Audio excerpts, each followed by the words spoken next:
Yeah, that's so funny that you say that because I'm having exactly the same nightmare with my Whippet Simon at the moment. So your dogs, where are they? Where are they now? Have you put them away? I've got a little old girl in the back. She's 17 years old, actually. She's Oh, part chow, and wow. yeah, her hips are shot. She's, of course. Well, this is a good thing for me to realize. Yeah, confirm, please. Can I swear? Probably not, right? You All can right. swear. It's fine. It's a grown up show. It's a grown up show, man. It is a grown-up show. Okay, I'll put this on. Do not disturb. Okay. Sorry That about makes that. me feel better about my headphone issue before we started. Now I think Yeah, we've exactly. somehow, like, fate It's has created parity once again. it is. There's nothing hierarchical about this. This is just equilibrium has been restored.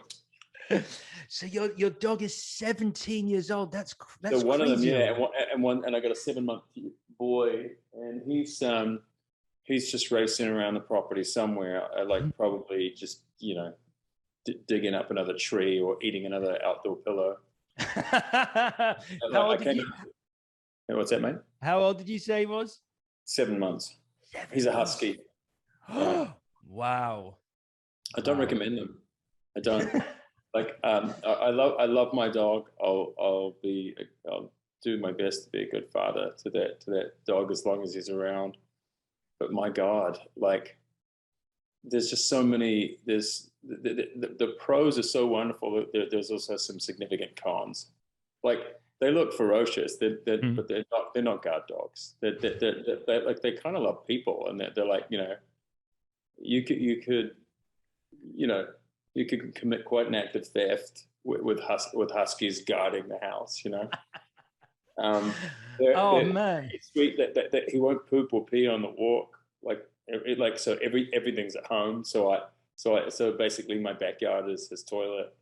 Um, they have separation anxiety. So because they're pack animals, right? Like all dogs, but like these Yeah. guys like to a whole other tier. Like I just leave the house in the morning to go get the mail, and he's in the window, and it's like Lionel Richie's playing. Hello, is it me? Like, Oh man. So I mean, you obviously they need a lot of exercise, huskies. Do you? I mean, you're in LA, right? yeah, yeah. I'm in Yeah. Studio City. So where do you take there? The only place I know that's like, I mean, my experience of LA is fairly limited, but up near the walk up towards Griffith Observatory, up that way, I imagine that's quite a good place to take him out. Yeah, so I live right near a canyon, and he loves that. But it's about sort of LA is so dumb. To get to a canyon, you need to find parking. So I have to like park like 4 miles down the street. By the time I get to the hike, I've already done my hike. It's LA is so silly like that. And we sort of end up driving everywhere. I remember when I first moved here, I thought it was so peculiar that people would be like, "Hey, I'm just going down to 7-Eleven to grab something," and it might be 3 blocks away, and people, get in their car and drive. It's just it's a strange city in that sense too, because like there's no fucking sidewalks, man. There's no pavement, like, and in a lot of neighborhoods, and you're like, well, there might be one on one side of the street or not the other, and for a city that's like primary ambition in the earlier part of last century was to advertise itself as this great land of suburbia. It doesn't really accommodate for pedestrians in any way, right? Like there's nowhere to walk. I mean, you can in the super wealthy neighborhoods, I guess, but even the super wealthy neighborhoods are often in the hills, and there's no sidewalks. Mm. Yeah, I mean, and the funny thing is, you get the strangest looks when you walk around LA sometimes, like just because there's no one else on the street. And I always found it funny the first time I went there that it is a city. I think this might be true of all America, but it's a city that preferences traffic over people. So that even if a man is green, that car can still turn right. So like you're like, I mean, it's a funny one because until Uber came along, I couldn't get around LA. Like I'd No, I visit for know, I work. know. Like not enough people talk about this. That Uber was actually a saving grace. Like that there was like you used to spend so much money on the the most obnoxious ride you'll ever have in your life. You just you wanted to wash after certain cabs. Yeah. And it was, I remember thinking, well, that was $60 just to get here. Like, look, what's the upside? Like, they didn't seem to be reward. Like, everybody drove drunk too. Everybody. Like, it was just done. I was like, how do we get from here to there? And in New Zealand, we just didn't do that. And I mean, that's quite a testosterone-driven culture in New Zealand. It's quite blokey and rah-rah, and there's a certain badge of honor for being a drinking culture, Yeah. And yet we didn't drink and drive. We just didn't. No one in my generation did. Like, even if you had a beer.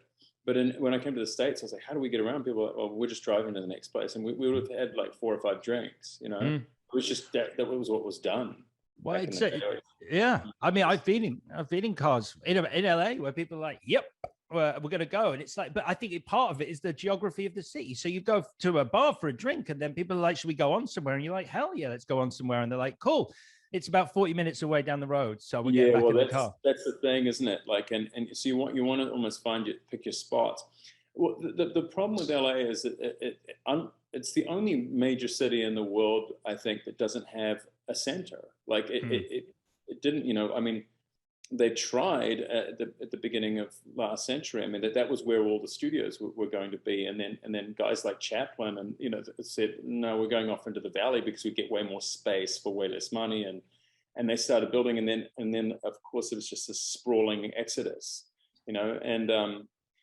but yeah, it's the only major city where you can't really pinpoint a center. Although I will say that I think I have my kids are 6 and 7. My daughter Charlotte, she's 7, and my son Theodore is 6. And I suspect if we don't completely annihilate the world in the way that the Greta Thunbergs of the world prophesies, if it's still around at the time that they can party, that I imagine that downtown will be the center again, because it's actually kind of fun down there, and more than that, Alex, it's concentrated. It's actually, you can walk from here to there and sort of get to the next bar. You do have to, step around, folks who are incredibly unfortunate in doing so, which is part of the depressing thing about the city too. But gradually they're getting sort of pushed out of those areas now too, and it's more, it's sort of disseminated and become more of a part of the city everywhere you go. We have a real homeless issue here. Well, you've got Skid Row down in downtown still, because it's crazy, because downtown is it's just, gentrification has happened, and all the art community, like often happens when an area starts to become gentrified, it's the artists who move in first, and then after that, all the commercial businesses move in as well. And I visited downtown. I think they've got some crazy plans down there to dam part of the LA River, and I say that in inverted commas because I've never seen something that less resembles a river, but nevertheless. I think they're planning on damming part of it to create a water feature down there to really sort of go, look, downtown has changed. It's lovely. Yeah, it's interesting, man. I mean, look, and when you talk about like kind of the nucleus of where the homelessness is or whatever, it's not that way anymore. Like the whole city's sort of becoming Skid Row in a way. Like, what's it like where you are? Is there a problem with homelessness where you're in London, presumably, right? I am, yeah. So I'm in London, and yes, I would say that weirdly, it looks like it's increased. Or I say weirdly, it has presumably increased due to the effects of the pandemic and the fact that people who previously wouldn't have been in that position have been put in that position by the lack of support, by the consequences of the pandemic. So yeah, it is still a problem in London, very much so. Yeah, well, and these cities are just so expensive, and also too, I don't know if England had the same issue, but like around the mid 1970s, there were a whole lot of people who were sort of cast into the streets when this health system was beginning to crumble, and now of course it's just ashes. But in this country, like there's a lot of people thrust into the streets who psychologically unwell, and that sort of continues to this day. Yeah, it's funny. I mean, it's not funny, but it's funny that you say that, because I was reading an article about LA. I'm fascinated by LA as a city for a lot of the reasons you've just outlined. Like, it's a crazy place, but yeah, apparently, like areas that previously did not have a homeless problem now have people sleeping rough on the streets, and and it's quite a shock to drive around LA, more so than it ever has been previously. Yeah. Like, when was the last time you were here? So it would be pre-pandemic. It was the Oscars 2020, just before it went back into lockdown. You've been here fairly recently, yeah. But I mean, you go under the overpasses and everything here, and it's just like there's not a bridge you can drive under now, like in my area, like where it isn't just sort of tent city, you know. And my kids keep asking, what's going on? Like, why is this happening? And because they just didn't used to be there. They remember when it wasn't like that, you know. Anyway, God, we're really kicking it off. No, it's interesting, and I mean, you know, having children, have you become more aware of sort of like when you quoted, well, not quoted, but you mentioned sort of the cause that Greta Thunberg is obviously a very vocal you know, a figurehead for. Do you become more aware of the fact that, you know, your kids are going to outlive you, and that you have to maintain like the planet for them? Is it something that became more apparent after you had children? It sounds like a convenient, I mean, you nailed it. Like, that's what happens. You get, death might be something that occurs to you, but when you have kids, the cycle is really punctuated by that event, right? Like, so when you have, suddenly you realize, oh, they continue living and I grow old and you know, and die, and there is a sort of responsibility there, right? And it's you're so brutally cognizant of that, like now, and look, I'll be honest with you, man. Like, I don't know how much longer I would like to be here. I mean, right now it's these are very expensive bubbles we're living in, you know, and the rest of the United States, well, minus a handful of cities on the coasts, you know, like the rest of the country is significantly cheaper to live in, you know. And like I don't, you know, like I think of my life, right? Like I don't walk into rooms anymore. I don't do meetings. Everything can be done by Zoom. Everything, as witnessed here. But you know, like not that one would make a flight to London to do this, but it's interesting. It's kind of like it also has like posed the question, like, Jesus, why was I getting in my car before? I mean, my girlfriend is a professional musician, and she teaches as well, you know, and like the amount of times she would get stuck in traffic on the way to her, you know, teaching a student or whatever. She's a cellist, and it's really interesting. Just like, yeah, like there are things now when I am discussing with people, like, hey, what are we going to do today? You know, and if there's a meeting involved, like it's always asked if there's going to be a Zoom now. It's like, why would we get in our cars? You know, I mean, it's probably doing wonders for reducing pollution, but it's just like this has changed us, man. Like this experience. It has. But at the same time, you know, obviously it's fantastic to be able to talk to you on Zoom. And I wouldn't ever have expected you to get on a plane to fly over for 60 minutes and chat. But there would be, I do believe there would, not to do the conversation we're having or about to have a disservice, but there is a difference between if we were sitting in a room together and this. I think fundamentally you can never gauge a person on Zoom the way you can when you're sitting opposite them, just because you understand the rhythm of conversation better. There's something about you can watch a person's face without a digital screen in front of and understand when they're going to pause, and when, you know, there's something very, very lacking in a Zoom conversation compared to meeting someone. Did you do a lot?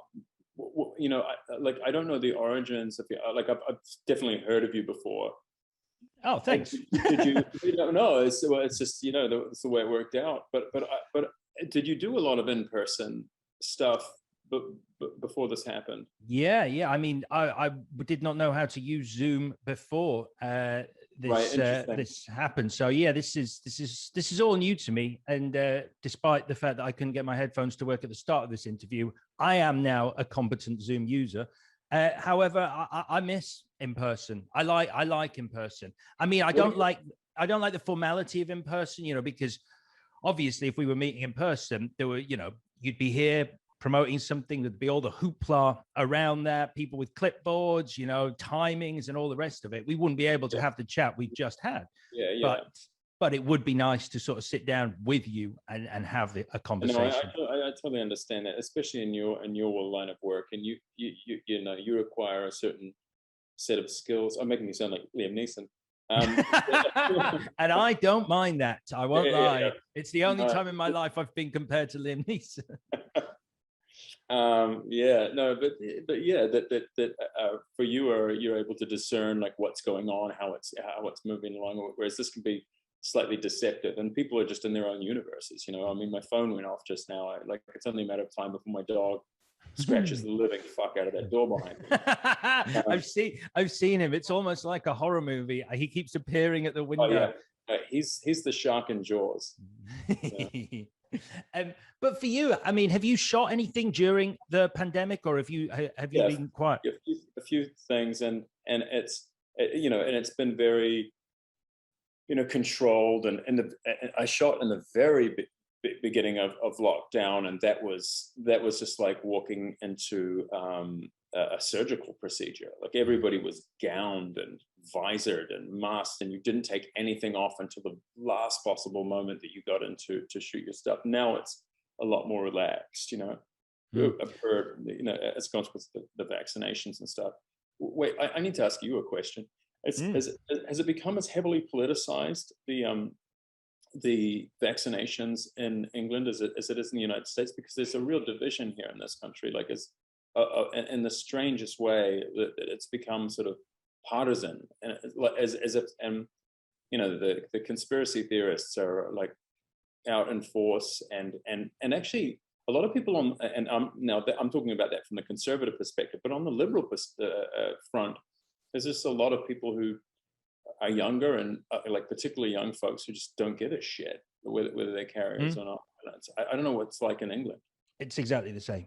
Yeah, exactly the same. I mean, I think it always feels like things happen on a much bigger scale in America in terms of both size and the drama associated with it. I think even when when people are protesting here, it's never quite as intense as it is in America, because we are quintessentially British. So we'll protest, but we'll protest in a British way. But yeah, it is certainly lines have been drawn in the sand. And you can meet people who you've known for years, who you would just sort of assume would maybe get a vaccination, get both vaccinations, who will quite happily, without any qualms at all, go, no, I'm not doing it because of X reasons. And they will reel off a lot of reasons that are the hit points that they've read on social media that day or on a conspiracy website. It's a very real thing. And I think because, I think if anything, the pandemic has exacerbated it, because more people are spending more time online, not necessarily meeting up with the people that they used to see, who might go, what are you doing? That's mad. They're sitting there on their computer being indoctrinated, is a strong word, but being convinced of stuff. Yeah, it's crazy. I was listening to a podcast the other day between Sam Harris and this microbiologist who's sort of like, one of the foremost sort of experts in the world about vaccines and vaccination and the history thereof. And he was talking about what a triumph of modern medicine. It's one of the greatest triumphs in medicine, the speed and the efficacy of these vaccines. The goal in those trials, which they labored. I mean, it was a bit of an arms race, and obviously there's a financial incentive there though for the Pfizers and the Modernas of the world. But it's like they were trying to achieve this, and they did in sort of record time. And the goal was like 70% efficacy.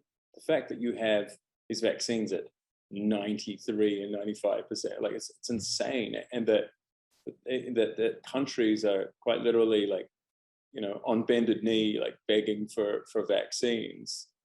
And we're here, we're here saying, well, they're like fighting for the right to not have a needle in our arm. It's insane. I really just don't understand it.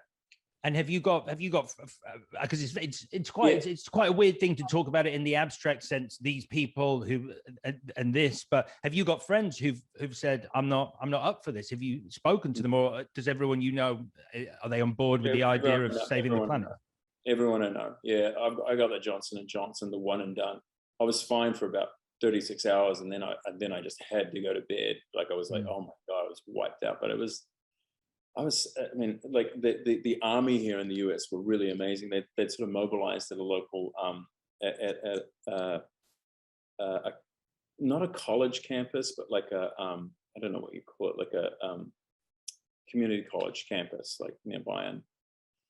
And they were so great, man. They'd organized it beautifully, and there was just such a sense of joy. And the, it was a pain in the ass driving into it. It took sort of hours just to you know, you can imagine that the traffic jam, but it was just like, and it was just so swift and beautifully executed once you were in there. The military felt like it was incredible.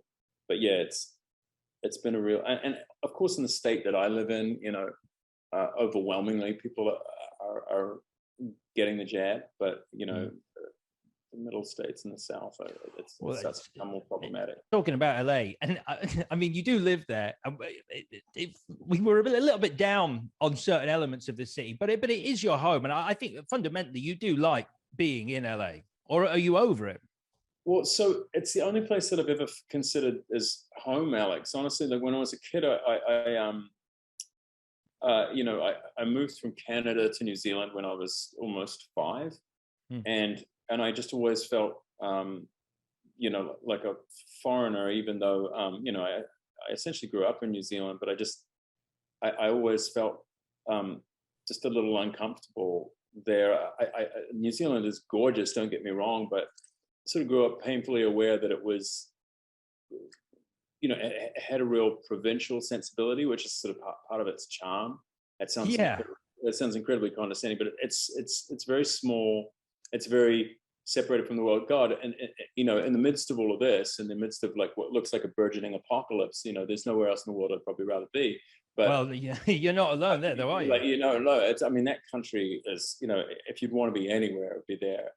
But I have to say, there was something that just, I felt removed, you know, and so, but I lived in, you know, I stayed in Australia very briefly when I sort of left New Zealand officially, then lived in Canada for a little over a year, and I loved Canada. Canada was wonderful, but just in terms of career opportunities, there was a limit, you know, and you kind of hit the stratospheres fairly rapidly, and in the States there just didn't seem to be a limit. So I stayed here illegally for a long time, you know, and just slept on couches and whatnot in order to stay here, because it felt like home. I mean, I remember driving in after, like, I'd been living in Vancouver at the time for something like, you know, a little over a year, as I said, but there was 6 or 7 months of like straight rain, and then just it was almost like the clouds parted and there was sunshine here. And I'd read about it. I knew that LA had wonderful weather, but it was just like day after day of beautiful weather. And I thought I'd just gotten lucky, but it's actually just the way it is. Also, too, I was 25, 26 years old, and driving around and seeing the girls. Between the girls and the weather, I was just like, I think I'm weighing anchor. I think this is. Yeah, and it's felt like home for, you know, ever since, you know. Yeah, I mean, I can't speak to what it must have been like living in New Zealand, because, like you say, you do. I've been a few times, and you do feel like you are at the ends of the earth, which is both good and bad. But yeah. I went to Christchurch, and that did feel like I was stepping back into the 1950s. It's a crazy place there. Yeah, but it's funny that you say like now is the time you'd want to be there, because I think I was reading the other day a lot of the tech billionaires are currently in the process of building their end of the world bunkers out in New Zealand, so that when this actually goes to the next level, and you know, it's riots on the streets and the end of the world is nigh, they're going to go to their bolt holes in the New Zealand mountains outside Queensland. Not Queensland, Queenstown. Yeah, I was going to say. Yeah. Shame on you. I know, come on, that's not bad. I got there in the end. But yeah, I like it out there. I was a proper tourist when I was out there. I did the whole Hobbiton, Middle Earth, Lord of the Rings tour, that whole shebang. I mean, it's great, but it's slightly touristy. My kids keep asking to go there. They haven't been there yet. And I had planned to, but then the pandemic hit. Yeah, I'm reading them The Hobbit at the moment. Actually, we're actually on the final chapter as of last night, and they're so excited. And I told them about New Zealand and that you can go and visit the Shire and stuff like that. They're just, for that alone, they want to get on a plane for 27 hours or whatever it is. I mean, I'm an adult man, but drinking a beer in the Green Dragon in the Shire. Oh, you can do that? Oh God, You I didn't can know do that. That sounds amazing. Amazing. Okay. It's great stuff. Hey, so I had a hell of a weekend because I had one of the most intense movie experiences of 2021 so far. Little Miss Sunshine? You watched Little Miss Sunshine? It's unbelievable. Have you seen it? It's so good. It's so violent. It's just so violent. I don't like, and the language. I didn't think I'd see like a live abortion. Oh God. It's seriously full on. I mean, when Steve Carell opens fire at the pageant at the end, you're just like, didn't talk see it about coming. having a special set of skills. That was good. And then demasking, and then you realizing that the whole time it was Gary Oldman playing Steve Carell as that role. I mean, Oldman is so good. But anyway. But yeah, no, I had the pleasure, and I mean this as a pleasure of watching the gut punch of a movie that is your new film, Coming Home in the Dark. That is an intense watch, huh? Yeah, it is, and it was interesting. You're making me think of like the first time I watched it, which was online, connected to a link, and I still haven't seen it in a theater yet. Oh, you didn't? Oh, Sundance. I can't. No, I guess Sundance was all virtual, right. And it was nasty. I mean, because look, man, I'm not a spring chicken. I'm 45, and this was one of those movies that you get, once in a while in your career that is, or just a piece of work that's just incredible. That. You're incredibly proud of. I was nervous looking at it the first time, and I remember watching it and thinking, "Oh, I'm actually engaging with this story. I'm not just looking at it and thinking how dreadful I am and the scenes." Do you do that? Is that? Oh yeah, I mean, I do that with Coming Home in the Dark. Right? I mean, there's moments in there I see and I go, I wish I'd done this, or I wish I'd done that, or I don't think you're ever satisfied. That there are real moments that you see and you think, okay, that's that, and you're able to remove yourself in that sense. But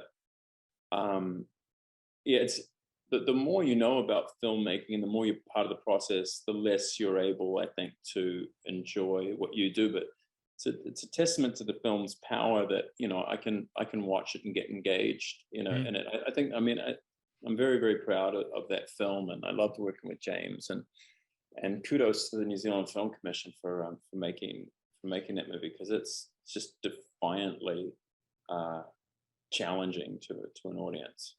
It's I'm going to do the little. Do you want to do it? Or shall I do it? I mean, I think one of us should just. I'm good. I say this. I'm going to be very careful with this because I feel we need to do a little bit of. I know exactly where you're going.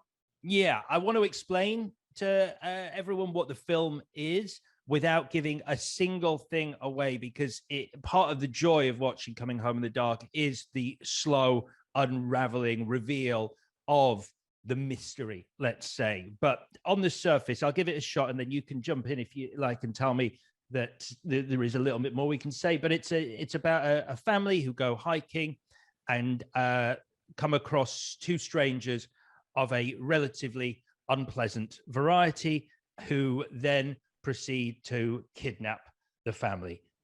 End. Yeah, that's a good way of doing it. Yeah, exactly. That's all you want to say, really. As the movie progresses, you start to realize there might be more to this abduction than you think. I guess as far as I'll go, I'm just sort of flirting with the boundaries there, Alex. You're walking ever so close to the line, but I'm not going to stop. Yeah, but it's really, that's all you need to know. But like the one thing I love about the movie is that if you, like, anybody can withstand 20 minutes of even the worst film, right? And this happens to be a superb film, I think.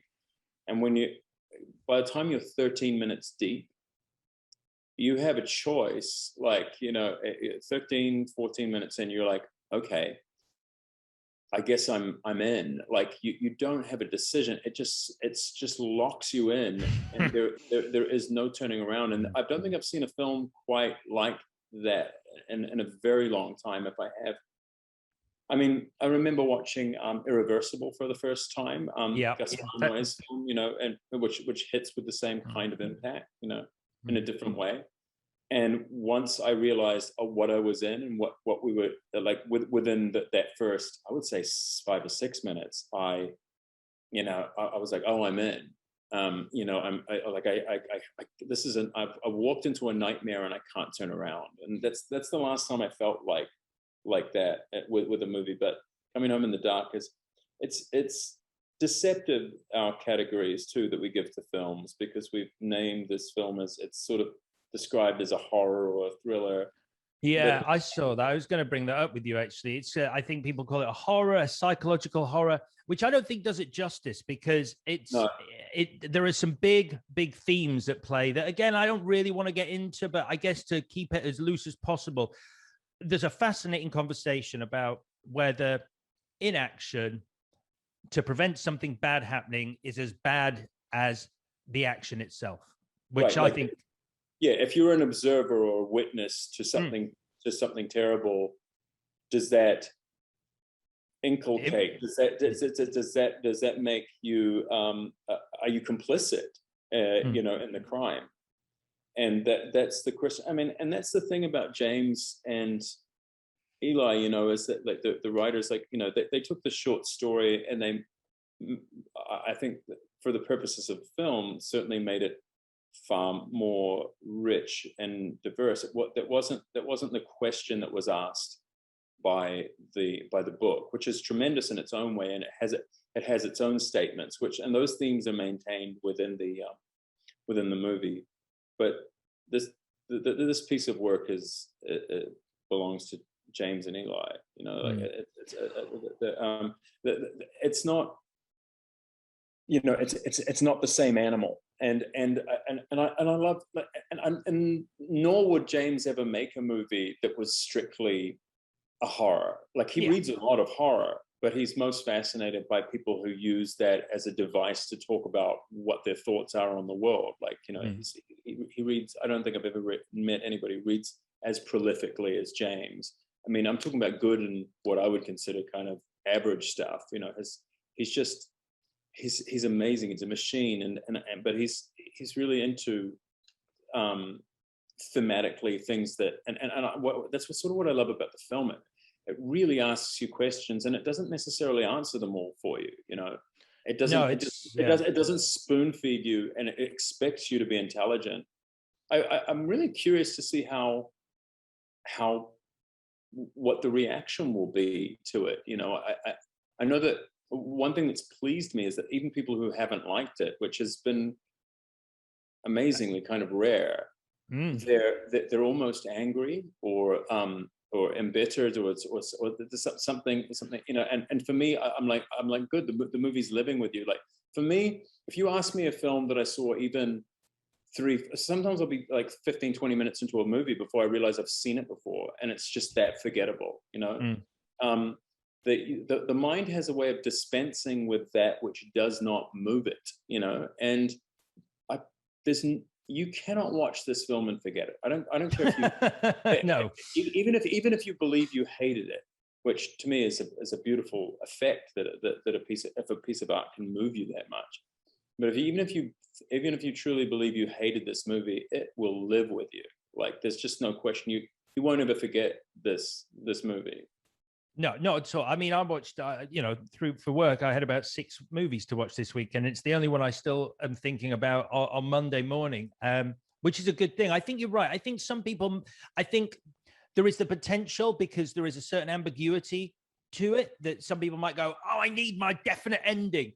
Yes. I'd argue that I walked away asking questions and having discussions with the person I watched it with about what that could mean and the reasons behind it. And to me, that is what I wanted from this film. I think, you know, it delivers a payoff that is worthy of everything that's gone before. That's me. I'm sure some people might go, but what does that mean? which isn't a bad thing. I'm not saying those people are wrong. No, I'm saying, I think that's a wonderful thing. Look, look, I have my questions as well. Like I had there were moments in the script which I really went through with James ad nauseum. Like I was like, look, is this it? Like, is this where we're taking this here? Like, not suggesting change necessarily, just saying, are we meeting those needs enough? Those are worthy questions, especially before you're about to step in and do what you're going to do, particularly with what I had to do, in that movie. And it required nothing less than complete commitment, But and no reservations. When you read it, you didn't have any reservations. No, I knew it was, as soon as I was frightened of it. It had me. It just the script hits with a lot of the same impact that the film did, but I'm not close. But when you read, let's call it, that moment in that scene, what was did that come off the page? Were you, because I know what it feels like to watch that scene, and I know the effect it had on me. Was that apparent in the script? Yeah, I mean, like, I have said this in several interviews. Like, I stood on my feet and howled like a banshee. Like I've never done that with a script before. I stood and howled. I mean, like, I couldn't believe. Like, it was incredulity, really. It was just like, because the thing that James plays into that very few filmmakers do, and it's like, movies are terrible now. They're the worst. And what? Do you really think that? Oh yeah, I think that filmmaking is at an all-time. I think that people make terrible films now. I rarely see something that I think is good. I almost never do. There are amusement parks that that I'm stealing from Scorsese there, but it's just like, they're just silly. Television has really upped its game, and according to a sort of a new culture of home theater, there's definitely some great television. I would venture to say that a lot of the best writers are in television, but movies have died. Movies are dead. Like, and it used to be that a movie like this was the movie that people would, as we'd say in New Zealand and England, queue up around the block for, that would line up around the block for, and but those days are gone. There's nothing. I'm not interested. Look, to discuss what you said before, you said, you left with a whole lot of questions. Well, to me, the question is more important than the answer. It's if you are inviting your audience to be a filmmaker with you in their minds, like, that's a successful film. If you're supplying them with everything, like, with a whole lot of answers, you're not engaging them. And I just feel like the responsibility of the artist is to elicit a change in the person observing that art, and there's no, we're condescending our audiences now. We're asking them to, we're beseeching them to be stupid. We're on bended knee saying, you're a dummy. And this is what I love about what James has done. Like, that sorry, I'm on a rant. No, it's fine. It's fine. I appreciate it. I just wonder, but I mean, I get exactly what you say, but I bet your kids love Marvel movies, right? So they're a little young, and yeah, sure that they don't mind being entertained and lost. I'm not saying that films aren't now engaging. They're just terribly acted, and that doesn't even matter anymore. Or it's and I'm talking about by major stars. These like the craft has gone out the window. And I do. It's like that joke in Birdman. It was Birdman's exceptional, But the joke where Michael Keaton goes, Renner, they got Renner now. What, Jeremy Renner? Who actually did. He's a good actor though. Like, I mean, like, he really is. Like, he's. I mean, I've met Jeremy a few times, and I'm not saying that just because I'm acquainted with him, but. Jeremy's really good, but the Jeremy Renners are few and far between. But that movie is stunning. I mean, did you see so maybe I'm going to have to eat my fucking words here, because there was that beautiful movie. Did you see Roma? Yes, I did. Alfonso Cuarón. Yeah. That like to me, I'm like, oh, okay, so filmmaking's still alive, but like, I'll see 2 or 3 of those a year, that actually have the sort of the courage sort of withhold and make you ask those questions. But when it's become pageantry now and demonstration, and it's not like people want their escapism, and they want to feel good, and it's not the same thing as inviting them into, like, again, just going back to that thing we were saying before about living with movies. You can stop me if I'm boring you, by the way. No. I mean, this fascinates about inviting people to be your co-creator. That's the thing that lives with them. Like, I've seen these Marvel, the movies. Shit, I was in one of them. But I can't. Oh yes, I just sorry. It was rather a good one of the franchise, and it's total privilege, and I'm super grateful. But it's not asking you anything that terribly deep, and unfortunately, because of the deluge of CG and the beautiful things that computers can now make with the image you're watching. You're sort of even less, and you're engaged in a very superficial level, but it's not going deep, And, I understand what you mean, and for the record, I agree. Spider-Man 2, which was obviously at the very start of this, was Sam Raimi, who's had earned his wings, delivering fantastic movies like Evil Dead and what have you. I think that to me, look, I don't mind these sort of big event movies, the mega movies that cost $200 million. And I think the problem is that we no longer get mid-budget movies in the $60 million mark, maybe, the $50 million mark, which are original ideas, but still deliver on that spectacle that we used to get. You nailed it. You nailed it. We either have these mega ones, or you're scrabbling around trying to raise, $1 million for your movie, and it's polarized, one or the other. There's no middle ground anymore, which is the unfortunate thing. You nailed it. So at the end of the mid to late aughts, the Warner independents, the Paramount Vantages, all these smaller independent arms of the studios, because the studios for a period were making very real money out of their $15-20 million films. These were the movies that Julia Roberts or Clooney would get greenlit back in those days, because they had taste, and they would get these like little films made for a decent budget, and they could be incredibly profitable, and they could not be, but what we're seeing now is the hedging of bets. And so studios now are like, when I first came to town, like, Disney was making, a lot of films per year, like, in the early 2000s, they were making, I don't know, close to 100 or something like that. They make what now, 2 or 3 movies a year. It'll be a Star Wars film, it'll be a Pixar, and it'll be, it's hedging. It's a business. It's not. So that the world, when that's the driving force, you're not talking about storytelling anymore. You're talking now. I'm with you. Look, I'm not allergic to the large tentpole movie. Like I'll watch those and I can switch off and enjoy them, and they can be fun. Particularly when you have kids, they're going to want to watch whatever Pixar has just cooked up or whatever, But in terms of like, there was a period, particularly at the end of the 90s, where larger film, like look at a film like Fight Club, right? I mean, like Fight Club was, Brad was already an enormous star at that point. So was Edward Norton. This was a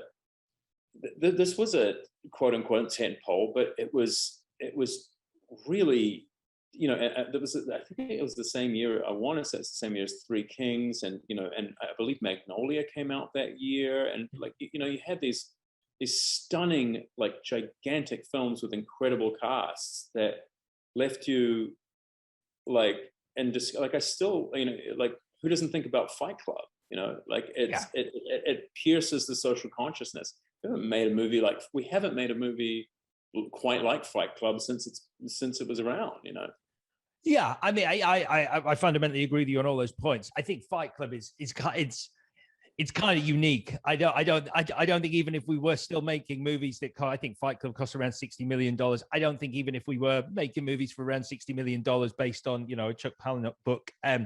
Yeah, Fight Club is so unique. It's like, it's difficult to compare anything to it. I think there are still films coming out. I mean, I guess more importantly, rather than me going, no, there are. It's like, you work in this industry, obviously, and how does that make you feel? Because it must be, I don't want to say depressing, but for the industry, for you to be, I guess, disillusioned with the industry that you actually work within, must be quite quite a melancholy feeling. No, like it's, well, you need to be instrument in changing that. It's why I gambled and took this film, and luckily we're seeing look, it's made a decent splash thus far. Hopefully it continues to sort of ripple outward, but you can be a participant in that change. Look, am I going to take the next film, the next payday for a thing that I don't entirely? It's what people forget about actors. It's always amusing when you're doing interviews and people go, "What drew you to this role?" And you're like, "I need to pay my fucking bills." And but the truth is, like, yeah, like I'm going to work to survive. That's going to happen. But I'm still also allowed my thoughts, and I'm not going to be ashamed of those thoughts. Mm-hmm. Like we're so politically correct now that we say, well, is this biting the hand that feeds you? Is this, well, I don't know. I'm not specifying anyone or anything. It's just, I know what I'm interested in, and I don't want to be ashamed of having those tastes.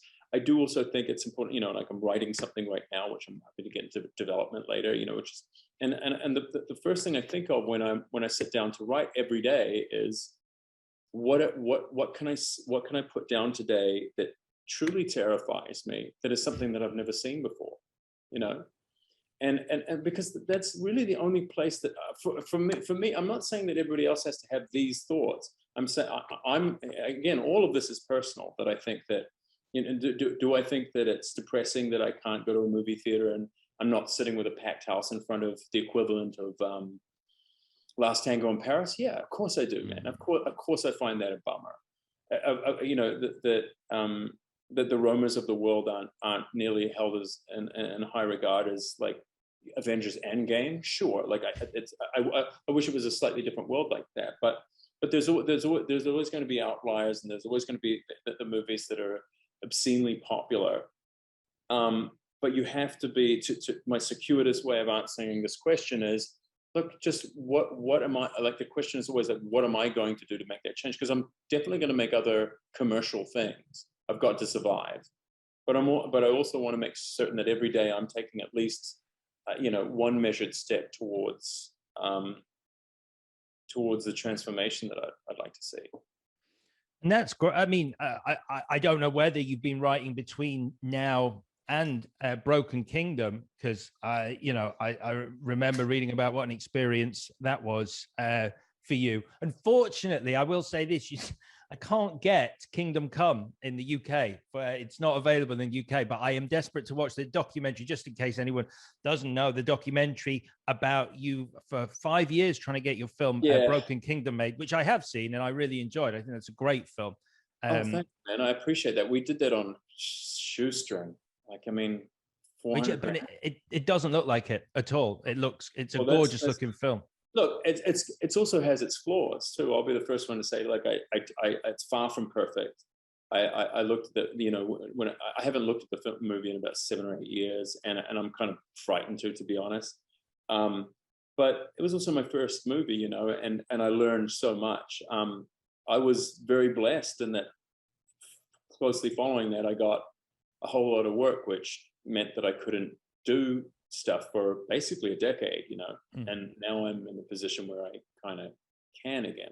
I think, if God willing, and if COVID allows us. So you are writing again, though. Well, that's cool, because I wondered how long it takes to sort of recover from the process. Because again, reading around it, like, I mean, it sounds like quite a soul-crushing experience, but you did come out the other side with a movie. a good movie. You're a better artist too. Like when you've had your soul destroyed like that. I was a better actor. I was you're braver. You're also slightly more frightened in a strange way. You know, my father was in the military, and when he was younger, and he talks about parachute jumps, and he said that the first one isn't the scariest. You know, the first leap from the plane isn't the scariest because you're sort of taking a jump into the unknown. You know, and he goes, it's the second one. He says the second one's the most frightening, and in a way, I equate that to any apprehension I have about my second experience. Because look, you know, out of the gates, we're not all going to be Truffaut with the 400 blows. You know, we're not necessarily all going to be, Jordan Peele's Get Out. You know, like but you know, your first film might not necessarily strike. Put it this way: there's a rift between the talent that you sort of have and what you're seeking to achieve, and sometimes you can't quite span that. Like sometimes you can't quite nurture into the world something that resembles what you originally thought it was going to be. But now I feel like I I've had much more experience, and I was able to direct during my time on the originals, and I think I know how to do what I would like to do. I think I do. I don't know, but I'm also shit scared. Hey, that's the best place to be. I think that fear is what drives us forward. It's complacency and sort of an innate satisfaction that dulls the creativity. You know, fear and hunger, I think, go hand in hand, and a desire to change. It sounds like you're in a place where you're in the perfect place to make that happen. Like I went through a period where I just sort of went, yeah, and that little shrug there, that meh. And, you know, if you lose sight of going, actually, I want to get better at this. I want to do this. I want to explore this and this and this. And, you know. Okay, so talk to me about what you'd like to do. Like what's the in terms of the globe on Atlas's shoulder? Like what's your, what in terms of what you would like to achieve?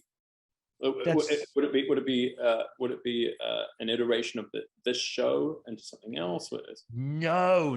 I enjoy doing this because I enjoy talking to people like yourself, people creatives who make films, who work in this industry. No, I've just. This isn't my look. I always feel a little bit funny about being asked questions just because I'm so not used to it. This is like I like the control. I'm a massive control freak. So being asked a question. No, I enjoy writing like yourself. I've written a TV series because, like you, I believe TV is a much more exciting medium to explore stuff. It is very early days. It's just been optioned. I'm very proud of it. So, beautiful. You know, touch wood, something will happen with it. But well, give me a fucking job. All right, give me a fucking job. Yeah. Well, but yeah, I think ladies and gentlemen. I think writing is, as I'm sure you know full well, it's just such an exciting process that when you get into it, it offers an escapism that is equivalent to watching a great movie, except that you're controlling the plot. To lose yourself in a piece of writing and really, you know, forget it's also incredibly lonely, very hard, very demand. Like there's something you need to just sort of show up and do what you can. And there are days where you might write pages of work, you know, and maybe it's all shit, maybe it's all great, who knows. And then there are days where you'll sit there and like you're lucky if you get a couple of paragraphs. It's inconsistent. It's not quite like going to the gym, although one should approach it with the same attitude, you know. Yeah, I think especially if you're trying to do something you've never seen, like truly you have never seen, like that becomes really hard, because even as you're writing this thing, you're like, am I deliberately sabotaging this because so that it never gets made? But then there's also that part of you that's like, well, be braver. Say the thing that you really mean. Say the thing you want to say. and God knows there are precious few venues to do that anymore. We've become so pathetic. I just think culturally we're so savage to one another, and like art to me is that place where we should take risks and talk about the things that frighten us and challenge us. And there seems to be this, what am I trying to say? I'm not even trying to protect myself by saying this because I don't care. It's just at the moment there seems to be like, if you have these ingredients, then that's a good piece. Or if you have these actors, or if you do this, or if you talk about this subject matter. Like I went and saw that movie Pig the other night. The Nicolas Cage. Yeah, it's fantastic. Yeah, see, I didn't like it at all. And wow. and I thought it was like a student film after minute 15. I thought it was beautifully shot. I thought that the premise was really, really interesting. And I thought that everything thereafter was just kind of amateur hour. I thought that was, I was predicting every scene before it happened. Maybe not the scene where he goes into the sort of the fight club thing. Okay, good. Because that was what I was just about to say. I didn't predict that, but everything else, every scene, I was saying dialogue before they'd open their mouths. You know, my girlfriend hit me at one point. She could stop saying the lines before they say them. Like, because I knew it was coming. I knew, and that's not. Look, and like it sounds vicious to sort of say this stuff about like a young filmmaker. I think that film was sold on its premise. Nick Cage didn't do anything in that performance that I like. If you told me what the scene was and said, "Oh, Nick Cage is in it," I could have visualized in my mind exactly the delivery, exactly what he was going to do. There was no surprise. I like the idea of a man going and searching for his truffle pig. And I think that film got very lucky with its premise, but it just, yeah. And I was like, did you know? That's sort of what's selling films now. It's that gimmick. No, you can make that argument about Coming Home in the Dark too. Like people will say, well, there's something that's startling in the beginning, you know, and you know, again, we won't ruin that, but I think that it carries over the finish line something kind of interesting and challenging. It does, but I mean, look, you know, it's not my battle to fight, but on the subject of Pig, I mean, the end crushed me. Like you say that you predicted every scene. I did not predict which way it was going to fall at the end in terms of, you know, whether it would be. I'm trying to talk about this without spoiling Pig for anyone, but well, I'm going to. By the way, I'm going to be crucified for saying this stuff to you. Crucified. I don't think you are, but you're allowed. And I don't care. Like it's interesting. It's like, because it's just, there's such an overwhelming response to that movie, and it's just like, no, that's not. You know, go and watch some Chan Park-wook, or go and watch. You know, there are, and I sound like a snob now, but I don't care. It's the. Yeah, I'm sorry, I interrupted. You were saying no. No, not at all. I mean, I can't speak for everyone. For me, it's a very simple thing of, you know, I love a movie where the protagonist is more interested in a pig than he is in people. And that was, and that's the premise, and that was great, and that's the great nobility and virtue of that piece. And the first 15 minutes are stunning. Like, it's stunning. Like the greatest scenes were between him and the pig. The pig was. Pig, I mean, like that pig was adorable, and I loved that relationship. I could have done a lot more of the movie with him and the pig. It's weird that the scene that you couldn't have, the scene that you didn't see coming is actually with the chef fight club, is the only scene that I think actually, excuse me, is the scene that felt like a student film. It felt like a funny idea that really was, you know, didn't go anywhere. It felt like it felt like, hey, what if there was a chef fight club? And it was just like, but why and what and everything else? I was totally on board with it. Like I said, I liked it, but it's weird that the one thing that is the unexpected turn was too much for me. Like, now, whether that's because I've become conditioned to sort of go, but why? You know, and I was actually having this conversation with someone today. It's like, you know, where do you draw the line, excuse me, between doing something original, just because it's original. And where do you go? But actually, an audience will understand this better, even if it is more rote and it's been done before, and they've seen it before, but that's why it's there. And just to sort of throw the baby out with the bathwater to make the point of going, but you've never seen this, isn't necessarily great filmmaking. Yeah. I mean, and is there going to ever be a consensus about what's great filmmaking? I mean, I've walked out of some films and thought, like what is a David Lynch film, right? I mean, and yet I have to watch every one, and they pierce your consciousness in a way, your subconscious in a way that is truly haunting. Like I don't know what the fuck. I do not know what the fuck Lost Highway is about. It doesn't stop me from watching it. Honestly, I'll watch it 4 times a year, because I just can't get enough of that movie. And like, he shot one on video called Inland Empire, and he didn't even shoot it on HD. He shot it on a DV camera, and that movie is stunning. Like it's almost kind of better because he shot it lo-fi. Like, what is it about that guy's creation that makes each scene compelling? I was watching that brand new Cherry Flavor thing the other night. It's a show on Netflix. Yeah, I'm aware of it. I haven't watched it. It's really interesting, and I love Catherine Kinnear and everything. And I can see a lot of the influence of Lynch in that film. And I was watching it thinking, and I turned to my girlfriend at one point and I said, why isn't this as compelling as a David Lynch? Like, why when I'm watching Twin Peaks do I want the next scene and the next scene, even if it's inane or silly, because he's quite quirky and funny and goofy, at times. Why is it with Lynch's work that we want the next moment? Like, I'm not the hugest Tarantino fan in the world, but I want the next moment. Why is it that these guys can compel you into this next moment? And I kind of, it's like, well, that's an art. That's beautiful skill. I do think that the answer is that they've got something to say. I do think that most filmmakers today, and this, don't.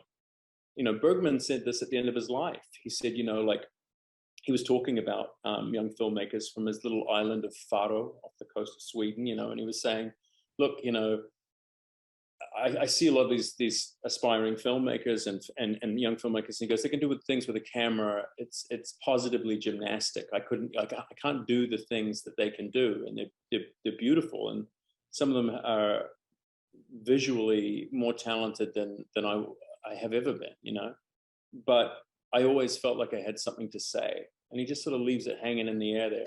I think this is the last interview he did before he died, and it's true. It's like Bergman was always saying something. I'm not,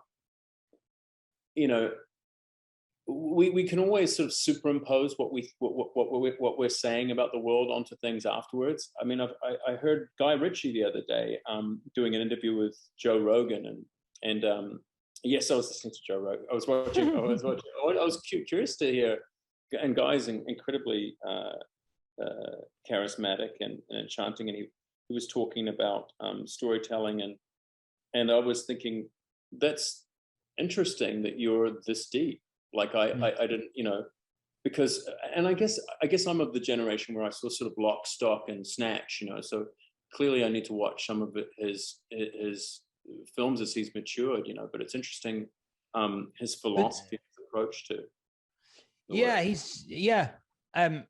weirdly enough, I had exactly the same surprise with him. I interviewed him for a very long time, and I was on the set of one of his films, and I got to interviewing him, and he was more, that sounds rude, more engaging than I'd expected isn't what I meant, but very much more interested in the power of film and the reasoning behind what he was doing at various points in his life, and when he was ready to tell certain stories, and why each story was the right time for him to tell, which was fascinating. It's slightly lessened by the fact we were on the set of King Arthur, but if you take that out of the equation, it was still a very valid point. Yeah, man, it's interesting. I'm conscious of the time. I have to. You've got to go, man. We've just no. I just want to let you know I have 15 minutes, and then I have to go. You have 50 minutes. Uh, well, listen, the one thing I did want to say is we haven't really sort of talked about, I mean, you've touched on Mandrake, the character you play in this movie. I've been reading a lot of what's been written about it, and people are, and I will include myself in this, people are very, very like, this is an incredible calling card for you, which sounds weird because obviously you've been acting for quite some time now. But this does feel like a departure for you in terms of anything I've seen you do on screen before. Do you feel like that? And do you feel that this is a new chapter for you as an actor in terms of what this role has, well, not what it's done for you yet, because the movie's out next month, but what it's done for you yourself? Well, thank you for saying that, man. That's incredibly kind of you to say. And yeah, of course, man, that was the reason for doing it. Like, you know, I've the problem with becoming really well known for a certain couple of roles, you know, and by the way, I'm incredibly grateful for those roles, is that you become sort of like iconically attached to that persona and that idea. I mean, it's no accident that, you know, there were some offers, you know, in the wake of that were very much like, you know, Elijah from the Vampire Diaries or the originals, and then it's interesting with I've seen there's been a couple of things which have come in recently. Clearly, people have seen Coming Home, you know, and I've gone from, like, you know, character description being dapper, a gentleman, clean cut, like, you know, selective with words, and to mountain man, like grubby, fucking, like just reprobate, like a filthy, almost a transient looking, you know, hobo. Like it's amazing how little imagination people have, and so stereotyping is it's a phenomenon, and we have to wrestle with it, and yet I'm grateful that I have that phenomenon to wrestle with. But yes, I do. Well, of course, I would love things to change. You know, I'm old enough and ugly enough to be able to say that I'm good. You know, that I know I'm good. Like, I wouldn't be doing this if I didn't think I was. And if this can open any doors to worlds that are more interesting to me, then yeah, of course I'm incredibly excited about that. You know, I also think I'm terrible, by the way. I'm not, and I'm not just saying that as a chaser to sort of douse it with some humility. You know, they're like, rarely am I satisfied with the performance I did, but I know that I invest hard, and I want, you know, any creature that I bring to the screen to have to feel like you know him somehow, or that you could encounter him. That's funny. Well, not funny, like terrifying. I think one of the most chilling things about Mandrake in Coming Home in the Dark is the fact, and it's interesting to know how you go about doing that, because you walk so close to this line of you know, of being a sort of, you know, he is a villain, he's a psychopath, and yet he's just the right kind of psychopath, in so much as the chilling quality is he doesn't exist in the world of horror movies. He exists in our world, in the real world. He is someone who you could genuinely believe, in the most horrible circumstances you could stumble across. How do you go about making sure you don't cross that line into, I don't want to use the word cartoon, but too much of a movie villain? You know, I'm not sure I didn't, but no, there was one. It's interesting because I did my very best to make him as human and as I didn't want him to be like Rutger Hauer in the Hitcher. You know, I was frightened of that. Which, by the way, I think is marvelous performance, but I didn't want to be. You know, I had to love him. You know, like you have to love these people, and it's kind of part of what I love about what I do. I love my job because you're finding love and compassion for these otherwise, like, ostensibly reprehensible and repulsive creatures. It teaches you compassion for yourself, because God knows most of us carry around with us a litany of things that we'd like to see changed about ourselves, and you know, because we're there's a hole in each of us, as Charlie Kaufman says, there's a hole in each of us, and we recognize that hole, you know, to insert sexual joke there. But you know, I guess what I'm saying is, like, I love my job because I guess the first thing I try and do is find some kind of love for them, like some kind of affection, and also to recognize that they're a product of their circumstances, and they're not like just a, you know, as you say, a cartoon of evil. You know, I'm not sure that I believe in evil people. I just believe in the sum total of evil circumstances. Yeah. And I think that's the incredible thing about this this performance. And I'm not just blowing smoke up your ass. I'm just saying the fact that scene, in inverted commas, at the start, for that to happen and you to be the architect behind that scene, and yet for me to feel sympathy for that very same character later on in the film, I think is quite an achievement in performance. Well, thanks, man. I appreciate that. But credit where credit's due, the architect was James and our DP. But yes, but I was certainly one of the builders on the yard. Yeah, it's very sweet of you to say, man. Well, hey, yeah, no worries, man. So what's next? What are you up to next? Are you going to finish your script? Are you got the job lined up? I think I have a job lined up, which of course I can't discuss. But you know, I met with somebody just recently who's going to be a showrunner on a very interesting little show, and we'll see if that takes flight. She already has her investors surrounding her, and for whatever reason, she believes that I can be one of the central components of that. So that's kind of exciting, but I can't talk about that for at least another couple of months. Based on our conversation earlier, it's not going to be Transformers the TV series or anything like that, is it? No, shit, I would kill for that. I'd kill for that. Are you kidding me? I would love. Is there a Transformers TV series? No. I just meant I've tried to think of the biggest, dumbest movies I could and turn it into a TV series. I do all of them. Like I'm a total fucking whore, and I have no shame about that. It doesn't mean that I don't think that doesn't mean that I'm not sad that the movies have sort of become what they've become. But also too, we can't even go into cinemas now. So what's the, you know? Are they not open there?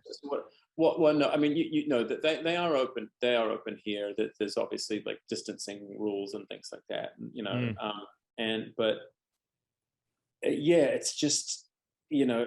I think people are wary too. They're not going to the movies in droves. I mean, people have learned, especially during COVID, that they can watch, they have their cinematic experience at home. And I don't think there's terrible. It's terrible, which is another reason why. And I guess we'll end with this because you got to go. But I will say that one of the reasons that I knew coming home in the dark was such an intense watch. And I hate myself for this, but you know, you're sitting on your sofa. It's not like the movie theater. So you got your phone sitting there on the arm of the chair, and I'm guilty of it. If I am not engaged with a movie, I'm going to pick it up. I'm going to check my emails, and I'm loath to say that, but it's true. And I didn't do that once.